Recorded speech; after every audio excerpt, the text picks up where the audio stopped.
Mesdames et messieurs, bonjour et bienvenue à ce nouvel épisode de ma série sur la conception de rideaux automatisés fait maison. Dans la vidéo précédente, on a parlé de la conception du circuit imprimé, puis là, j'ai reçu le circuit imprimé, j'ai reçu les pièces à souder dessus. Donc aujourd'hui, on va faire les deux circuits, on va tout souder ça, puis ensuite on va pouvoir tester les circuits. On se rappelle que je fais deux circuits parce que j'automatise les rideaux dans le salon et aussi dans la chambre. Cette vidéo est encore une fois sponsorisée par PCBWay, merci beaucoup à eux. Si vous utilisez le lien dans la description de la vidéo pour vous créer un compte chez PCBWay et pour faire votre première commande, vous pouvez économiser 5$ sur cette première commande et souvent les petits circuits imprimés prototypes, ils coûtent environ 5$, donc ça fait que il coûte rien votre circuit, il reste juste à payer les frais d'expédition. Bon, ça c'était la boîte qui m'avait envoyé dans le temps de Noël, donc on va mettre ça de côté et on va se concentrer sur cette boîte-là ici. Donc on va faire l'unboxing de ça, ensuite je vais vous présenter les pièces. Donc on perd pas plus de temps, on saute dans le sujet. Alors c'est parti, on ouvre la boîte pour sauter dans le contenu. Donc ici, on a nos circuits, on va regarder ça juste après. Ils m'ont envoyé des autocollants, donc ça c'est super cool. Je risque de me faire une petite section à quelque part où est-ce que je vais pouvoir mettre les autocollants de tous mes sponsors. Je pense que ça pourrait être cool, donc merci beaucoup. Ils m'ont donné un crayon et c'est la version des crayons 2.0, donc des crayons qui fonctionnent bien pour vrai. Les crayons qu'ils donnaient il y a 2-3 ans, je trouvais qu'ils écrivaient pas très bien. Ceux-là, ils vont super bien. Et ça, c'est extrêmement cool qu'il m'ait envoyé ça. Je vais vous zoomer un petit peu plus près tout à l'heure, mais essentiellement, c'est une règle. Donc, on a les pouces ici, on a les centimètres juste là, mais aussi, on a différents footprints, différentes grandeurs. Donc, je vais vous zoomer là-dessus. Donc, ici, vous voyez des grandeurs de trous. Ici, je peux écrire mon nom pour dire que cette règle m'appartient. Ensuite, si vous regardez, on a différentes empreintes pour différentes composantes. Puis qu'est-ce qui est extrêmement intéressant de ça, c'est que lorsqu'on planifie les footprints à l'ordinateur, des fois c'est un petit peu difficile de s'imaginer c'est quoi la grandeur réelle, sauf qu'avec ça, en un coup d'œil, on est capable de savoir que, disons une trace de 1 mm, ça va être épais comme ça, une résistance de telle grandeur, ça va être grand comme ça, telle grandeur grand comme ça, puis on va peut-être essayer d'éviter d'aller chercher les trucs qui sont tout petits comme ça, on va essayer de rester dans des trucs un peu plus gros. Alors je suis super content qu'il m'a envoyé ça, un outil très pratique pour planifier le choix des pièces et la conception des footprints, des empreintes en français. Ok, maintenant on va parler du circuit imprimé que je vous ai présenté dans la dernière vidéo. Donc j'en ai reçu 5, je vais en utiliser seulement 2. Donc on va en regarder un de plus près. Dans la dernière vidéo, vers la fin de la vidéo, je vous avais parlé que ça pourrait être intéressant d'ajouter des petits identifiants vis-à-vis chaque pin de mes connecteurs à vis.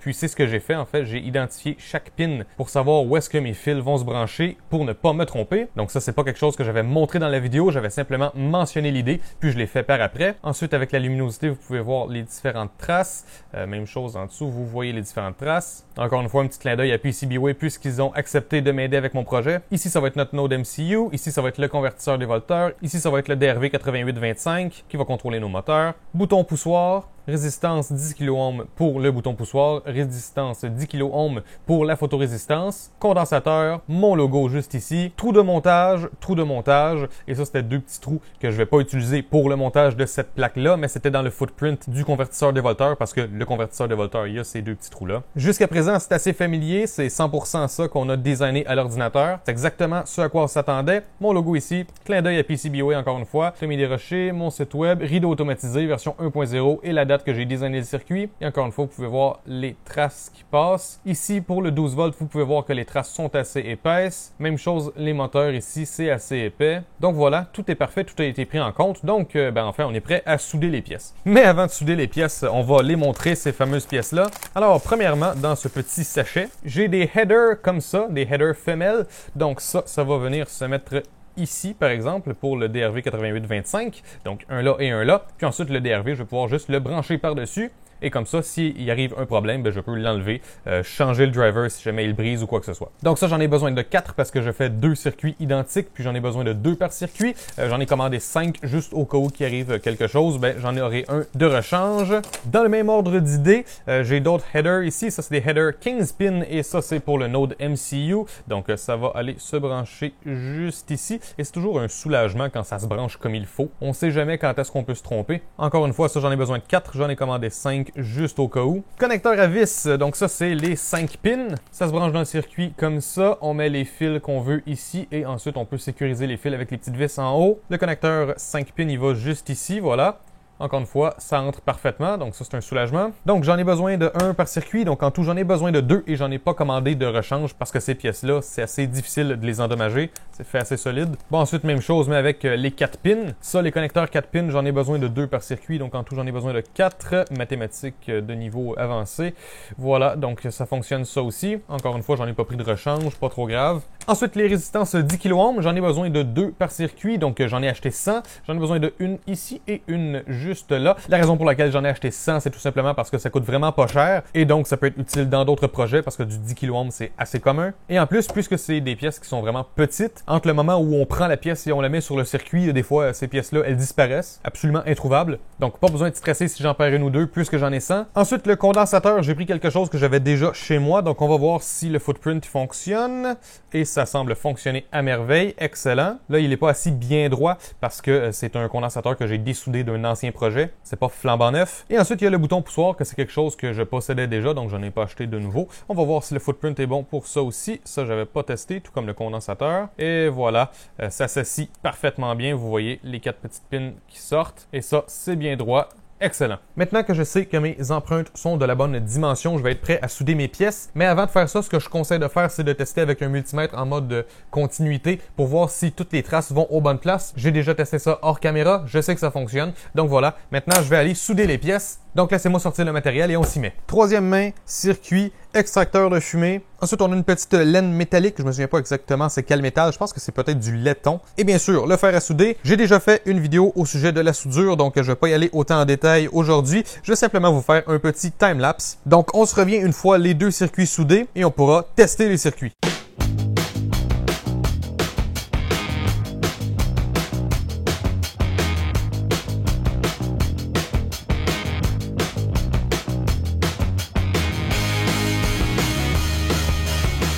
Soudure des 2 circuits terminée. Comme vous pouvez voir, j'ai déjà les convertisseurs dévolteurs qui sont sur les circuits parce que j'ai pas de header pour pouvoir les brancher, débrancher, donc je les ai soudés directement dessus. J'ai sorti le multimètre et maintenant, c'est l'heure de faire la révision. Je me suis mis en mode de capteur de continuité. Voilà. À l'écran, il y a mon circuit, donc c'est le temps d'aller vérifier que tout est connecté à la bonne place, que toutes les soudures ont été bien faites. On fait tout ça avant de connecter l'alimentation. Bon, ben alors, tout avait l'air bien, donc je vous souhaite la bienvenue au test de fumée. C'est là qu'on va savoir si ça explose ou pas. Alors, en ce moment, j'ai mon 12 volts et mon ground qui sont branchés, mais j'ai rien entre les deux où il y a normalement la fusible. Donc, on va essayer juste ça. Donc, juste ça comme ça, on va le brancher. Normalement, il se passe rien. Donc voilà, effectivement, il ne se passe rien. C'est une excellente nouvelle. On va juste s'assurer qu'on a bel et bien les 12 volts entre les deux. On a effectivement nos 12 volts. Donc maintenant, ce que je vais faire, c'est que je vais débrancher l'alimentation. Pour remplacer la fusible, pour l'instant, je vais seulement y aller avec un petit fil comme ça. Et voilà. Et là, c'est un petit peu plus sérieux parce que maintenant, notre 12 volts, il va aller alimenter ce condensateur-là. Et il va aller aussi alimenter notre convertisseur dévolteur. Donc on va voir si ça explose ou pas. Donc on branche ça. C'est parti.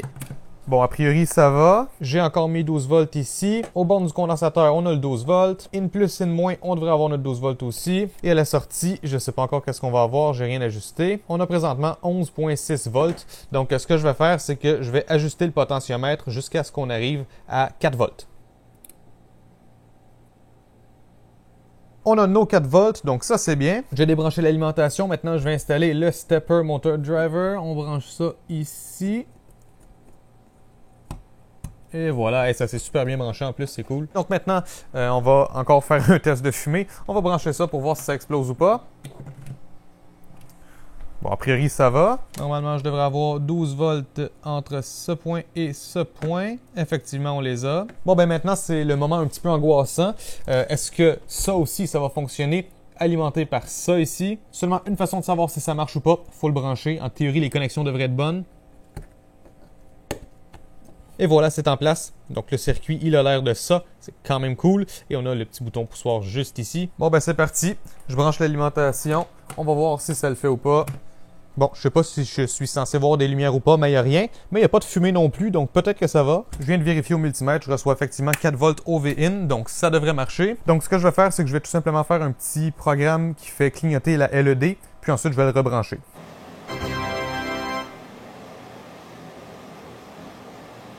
Voici un petit code super rapide pour tester le capteur de luminosité, couleur et bouton poussoir. Vous voyez que j'ai branché mon capteur de couleur, mon capteur de luminosité et mon bouton poussoir, ben, il est juste là. Donc voici la sortie en communication série. Donc maintenant, je vais mettre de l'ombre vis-à-vis le capteur de luminosité. Vous voyez que la valeur a descendu. Ensuite, mon capteur de couleur, présentement, il voit du blanc. Maintenant, je vais le mettre vis-à-vis du noir. Donc vous voyez, ça a changé. Maintenant, c'est écrit couleur 1. Ensuite, je reviens vers le blanc et ça marque couleur 0. Puis maintenant, je vais appuyer sur le bouton poussoir. Donc là, en ce moment, c'est écrit 0. Puis lorsque j'appuie, c'est écrit 1. Là, ça va être encore écrit 1. Puis là, je vais relâcher. Donc, le prochain, ça devrait être 0. Voilà. Donc, tout ça, ça fonctionne. Très bonne nouvelle. Bon, maintenant, c'est le moment qui m'angoisse un petit peu. J'ai branché le moteur. J'ai mis un code pour tester le moteur. Donc là, c'est la première fois qu'il va réellement avoir du courant qui va circuler là-dedans parce que les petits capteurs et tout, ça consomme presque rien. Ça consomme un petit peu plus, même s'il n'y a pas de charge dessus. Ah, et je vois que j'ai des fils débranchés. Donc, ça, c'est pas ce qu'il y a de mieux. Donc, il n'y a pas grand-chose à faire. Il faut vraiment juste brancher ça et espérer que ça fonctionne. Donc, c'est branché. On va attendre que l'ESP s'active, puis en théorie, ça devrait se mettre à tourner bientôt. Et voilà. Et voilà. Je vous zoome dessus parce que c'est quand même glorieux. C'est pas rien. Ça fonctionne. Et voilà. Puis là, j'utilise la pin Enable pour activer et désactiver le driver. Et en fait, ce que je fais, c'est que quand vous voyez qu'il y a une pause, je lui ai dit de désactiver le driver. Donc, on va voir si c'est vrai, si ça a fonctionné. Donc, en théorie, lorsqu'il bouge pas, je devrais être capable de le bouger avec ma main. Donc, on va essayer. Effectivement, ça fonctionne, c'est génial.